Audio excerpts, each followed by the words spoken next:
చేస్తాం. ప్రస్తుతం మరింత అప్డేట్స్ అందించేందుకు తెలంగాణ ఇన్పుట్ ఎడిటర్ కళ్యాణ్ సిద్ధంగా ఉన్నారు. కళ్యాణ్‌తో మాట్లాడే ప్రయత్నం చేద్దాం. కళ్యాణ్, మనం చూస్తున్నాము పాక్ ఎటువంటి దుశ్చర్యకు పాల్పడుతోంది అని. ఒక పక్క తాము ఇటువంటి దాడుల్ని కోరుకోవట్లేదు, యుద్ధం కోరుకోవట్లేదు అంటూ చెప్తూనే, ఇంకో పక్క అనేక ప్రాంతాల్లో భారత్ పైన డ్రోన్లతో, క్షిపణులతో దాడులు చేసి ప్రయత్నం చేస్తోంది, దాడులకి తెగబడుతోంది. సో దీన్నంతా ఎలా చూడాలంటారు ఈ ద్వంద్వ వైఖరిని?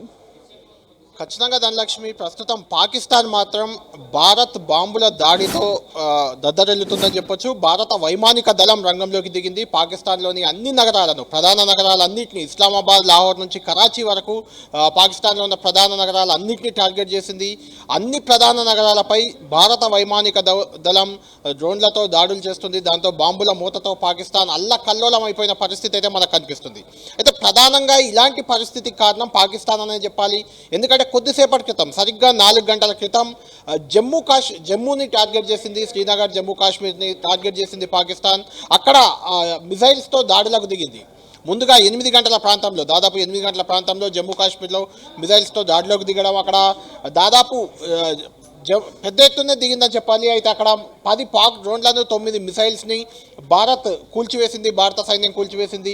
6 చోట్ల డ్రోన్లు, మిసైల్స్తో దాడులు చేసింది. అంతేకాదు వైష్ణోదేవి ఆలయం, జమ్మూ కాశ్మీర్లో ప్రధాన ఆలయంగా ఉంది, దాన్ని కూడా టార్గెట్ చేసింది. అంటే ఆలయాన్ని టార్గెట్ చేయడం ద్వారా మరింత దుందుడుకుగా పాకిస్తాన్ ముందుకొచ్చిందని చెప్పొచ్చు. దాంతో ఇక భారత సైన్యం కానీ, వైమానిక దళం కానీ, ఆర్మీ కానీ, నేవీ ఏది కూడా అసలు కొద్ది కూడా వెనుకకెళ్ళలేదు, ఇక ముందుకు వెళ్తూనే వచ్చాయి.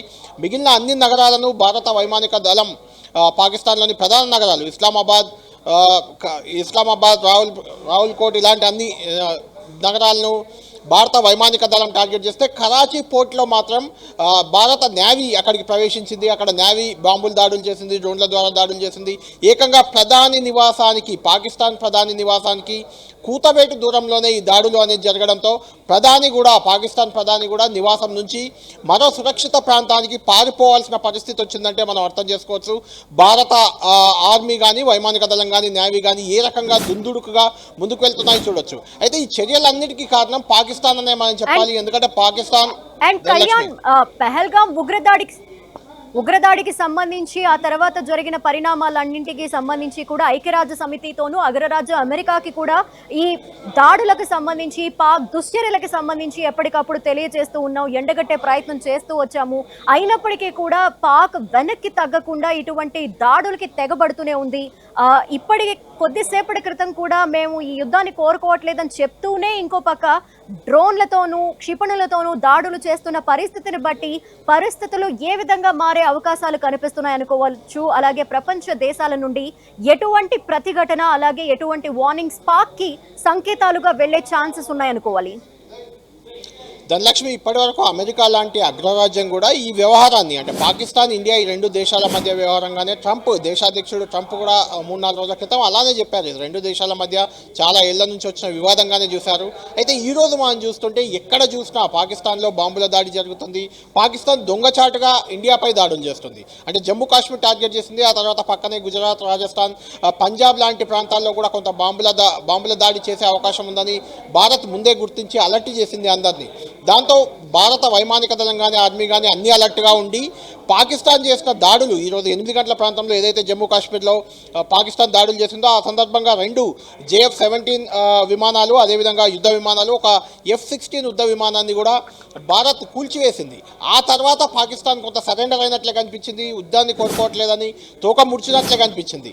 అయితే ఎప్పుడైతే భారత్ వైమానిక దళం కానీ, నేవీ కానీ పాకిస్తాన్లో ప్రవేశించి దాడులు మొదలుపెట్టిందో, మళ్ళీ దొంగచాటుగా దాడులకు ప్రయత్నించింది.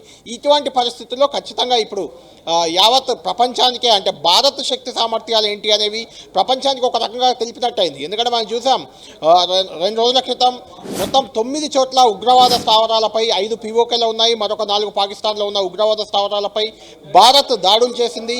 ఏ రకంగా తమ అటాకింగ్ ఉంటుంది అనేది చూపించింది. ఎందుకంటే ఒక్క సామాన్య పౌరునికి కూడా ఎలాంటి ఇబ్బంది కలగకుండా కేవలం ఉగ్రవాద శిబిరాలను మాత్రమే టార్గెట్ చేసి కొట్టడం ద్వారా పాకిస్తాన్ ఒక ఉగ్రవాద దేశంగా ప్రపంచం దృష్టిలో, ఐక్యరాజ్య సమితి దృష్టిలో కూడా భారత్ నిలబెట్టే ప్రయత్నం చేసింది. దాంతో కొంత భారత్కి మద్దతు పెరుగుతూ వచ్చింది. అమెరికా లాంటి న్యూట్రల్గా ఉండే ప్రయత్నం చేసిన దేశం కూడా ఇప్పుడు ప్రస్తుతం భారత్ చేస్తున్న చర్యల వైపే కొంత మొగ్గు చూపుతుంది. పాకిస్తాన్ ఒక రకమైన హెచ్చరిక కూడా చేసింది. పాకిస్తాన్ భారత్తో యుద్ధం చేయొద్దు, కామ్గా ఉండాలి, శాంతి చర్చల ద్వారానే పరిష్కరించుకునే దిశగా ముందుకెళ్లాలంటూ పాకిస్తాన్కు సూచనలు కూడా చేసింది. అయినా ఎక్కడా తగ్గలేదు. పాకిస్తాన్లో ఉగ్రవాద స్థావరాలు ఉన్నాయని చాలా ఏళ్ల నుంచి భారత్ చెప్తూ వస్తుంది అంతర్జాతీయ వేదికలపై. కానీ ఎక్కడా కూడా పాకిస్తాన్ ఆ విషయాన్ని అంగీకరించలేదు. తమ దేశంలో ఉగ్రవాద స్థావరాలు లేవని చెప్తూ వచ్చింది. ఇప్పుడు ఉగ్రవాద శిబిరాలనే టార్గెట్ చేసి దాడులు చేయడం, గతంలో భారతీయుల్ని 26 మందిని కాల్చి చంపడం ఉగ్రవాదులు జమ్మూలో. ఈ నేపథ్యంలో ఇలాంటి పరిస్థితుల్లో ఖచ్చితంగా పాకిస్తాన్ ఇప్పుడు ప్రపంచం ముందు దోషిగా నిలబెట్టింది.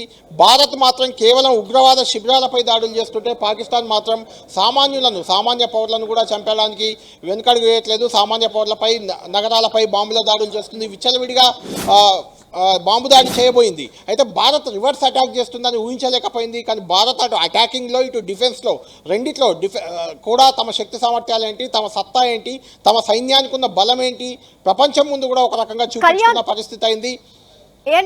మరో పక్క చూస్తే పాక్ కి అసలు ఏవైతే అసెట్స్ గా భావిస్తూ ఎటువంటి దాడులు చేసినా మాదే పై చేయని భావించి దాడులకు తెగబడిందో అటువంటి F-16 ని కావచ్చు, అలాగే JF-17 ఫైటర్ జెట్స్ ని కావచ్చు, భారత్ అసలు గాల్లోనే వాటిని నిర్వీర్యం చేసి కూల్చివేసిన పరిస్థితి తర్వాత కూడా పాక్ బుద్ధి మారకుండా డ్రోన్లతో కూడా దాడులు చేస్తోంది. మరి మనకు తెలుసు అసలు పాక్ దగ్గర ఎన్ని ఆయుధాలు ఉన్నాయి, ఎన్ని రోజులు యుద్ధం అంటూ వస్తే అది పాక్ యుద్ధంలోకి దిగచ్చు, అసలు ఆ తర్వాత ఎటువంటి పరిస్థితులను ఎదుర్కోవాల్సి ఉంటుంది అనేది కూడా. ఈ నేపథ్యంలో పాక్ ఇక వెనక్కి తగ్గక తప్పదు అనుకునే పరిస్థితి అయితే రాబోతుంది అనుకోవాలా? ఖచ్చితంగా ధనలక్ష్మి, పాకిస్తాన్ ఒక మూర్ఖపు ఆలోచనతో, మొండి ధైర్యంతో ముందుకు వెళ్తున్నట్లే చెప్పాలి. భారత శక్తి సామర్థ్యాల ముందు, భారత్కున్న సైనిక పరపతి ముందు ఖచ్చితంగా పాకిస్తాన్ చాలా చిన్న దేశమే.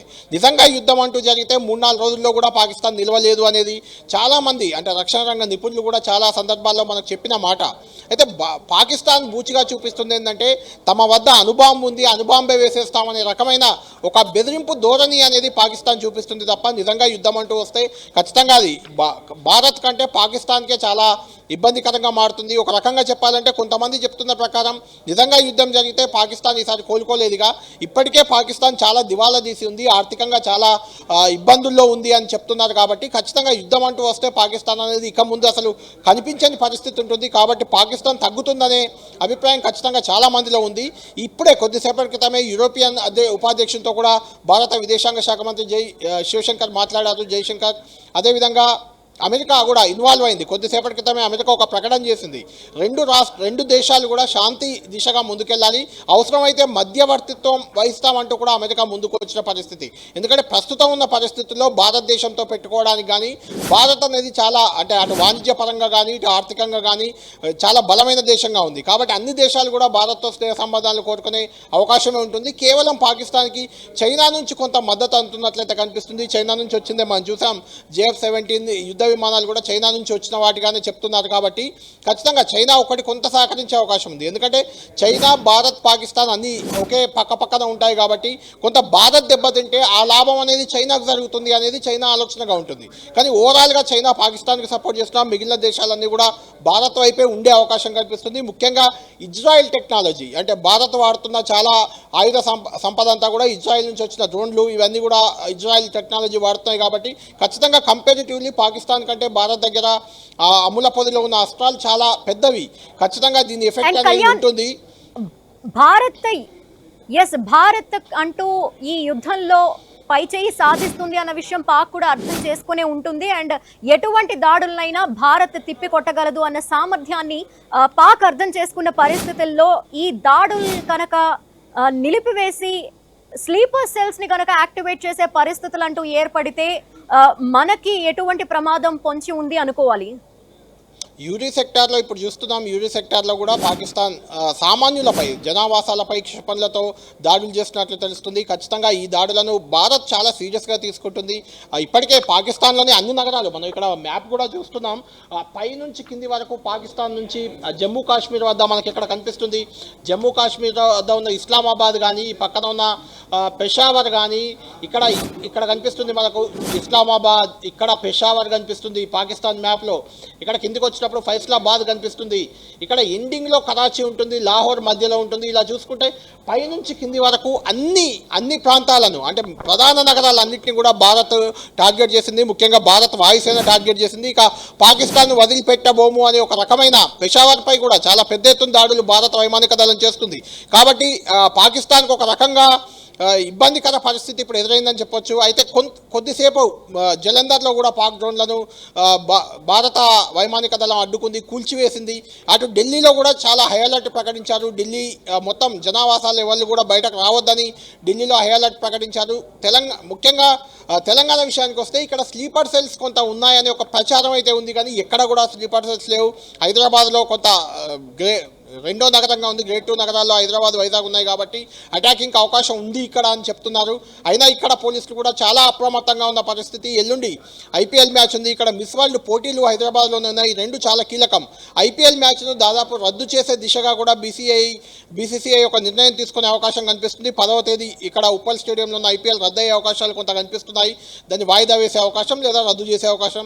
మిస్ వరల్డ్ పోటీల విషయంలో మాత్రం ఇంక ఇప్పటివరకు ప్రభుత్వం ఎలాంటి నిర్ణయం తీసుకోలేదు. అయితే ఇప్పుడు చూస్తున్న వాతావరణం చూస్తుంటే మాత్రం ఖచ్చితంగా మిస్ వరల్డ్ విషయంలో కూడా ఒక నిర్ణయం తీసుకునే అవకాశం కనిపిస్తుంది. అటు ఢిల్లీ, పంజాబ్, రాజస్థాన్, మిగిలిన బార్డర్లో జమ్మూ కాశ్మీర్ ఇవన్నీ రాష్ట్రాల్లో కూడా హై అలర్ట్ ప్రకటించారు. ఎక్కడ సామాన్య ప్రజానికానికి ఎక్కడ ఇబ్బంది కలగకుండా వీలైనంత వరకు భారత ప్రభుత్వం, కేంద్ర ప్రభుత్వం చర్యలు తీసుకుంటుంది. అయితే మనకు పాకిస్తాన్కి అంటే భారత్కి పాకిస్తాన్కి ఉన్న ఒక చిన్న మౌలిక తేడా ఏంటంటే భారత్ ఎక్కడ దాడులు చేసినా కూడా అవి ఖచ్చితంగా సామాన్యులకు, సామాన్య పాకిస్తాన్ ప్రజలకు ఇబ్బంది లేకుండా వీలైనంత వరకు ఉగ్రవాద స్థావరాలపై మాత్రమే దాడులు చేస్తున్నాయి.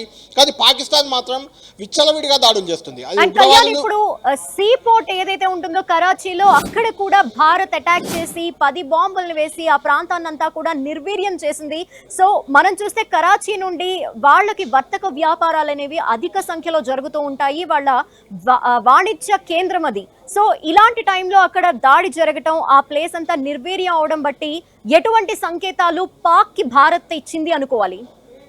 ఖచ్చితంగా కరాచీ సీపోర్ట్లో దాడులు 10 చోట్ల దాడులు జరిగాయి. పక్కనే ప్రధాని నివాసం కూడా ఉంటుంది. ప్రధాని కూడా నివాసం నుంచి పారిపోయే పరిస్థితి కల్పించిందంటే ఖచ్చితంగా ప్రాణాలు అరచేతిలో పెట్టుకొని అక్కడ ప్రజలు బతుకుతున్న పరిస్థితి మనకు అర్థమవుతుంది. అంటే సామాన్యులను ఎలాంటి ఇబ్బంది కలిగించకపోయినా అక్కడ ఉన్న వర్తక వాణిజ్యాన్ని దెబ్బతీయడం, ఇక్కడ సింధు నది నుంచి జలాలను ఇప్పటికే నీటిని ఆపేశారు. ఇలాంటి ఒత్తిడి పాకిస్తాన్పై పెంచే ప్రయత్నం భారత్ చేస్తుంది. అంటే జనం చనిపోకుండా వీలైనంత వరకు పాకిస్తాన్ ఏ రకంగా కట్టడి చేయాలనే దిశగానే భారత్ ఆలోచిస్తుంది. అందులో భాగంగానే కరాచీ సీపోర్ట్పై దాడి జరిగింది. కరాచీ అనే కాదు, పాకిస్తాన్లో ఉన్న ప్రధాన నగరాలు, పాకిస్తాన్ అనగానే మనకు గుర్తొచ్చే పేరు కరాచీ, లాహోర్, ఇస్లామాబాద్, పెషావర్ ఇలాంటివి గుర్తొస్తాయి. అన్ని నగరాలను కూడా ప్రధాన నగరాలనే టార్గెట్ చేశారు. చిన్న అంటే పాకిస్తాన్ ఏం చేస్తుందంటే బార్డర్లో ఉన్న సామాన్య జనావాసాలు, ఇండియాకు పాకిస్తాన్ బార్డర్ ఉంటుంది కాబట్టి దాదాపు 1000 కిలోమీటర్ల బార్డర్ ఉంది రాజస్థాన్తో. కాబట్టి ఇలాంటి నేపథ్యంలో ఆ బార్డర్లో దాడులు చేసే ప్రయత్నం, ముఖ్యంగా జమ్మూ కాశ్మీర్ ఎప్పటి నుంచో పాకిస్తాన్కి ఇండియాకి మధ్య వివాదంగా ఉంది. 1971లో యుద్ధం కూడా జరిగిన పరిస్థితి పాకిస్తాన్తో బంగ్లాదేశ్ విషయంలో. ఆ తర్వాత మళ్ళీ యుద్ధం రాలేదు. మధ్యలో కార్గిల్ వార్ లాంటివి వచ్చినా కొన్ని చిన్న ప్రాంతాలకు మాత్రమే పరిమితమైన యుద్ధాలు అవి.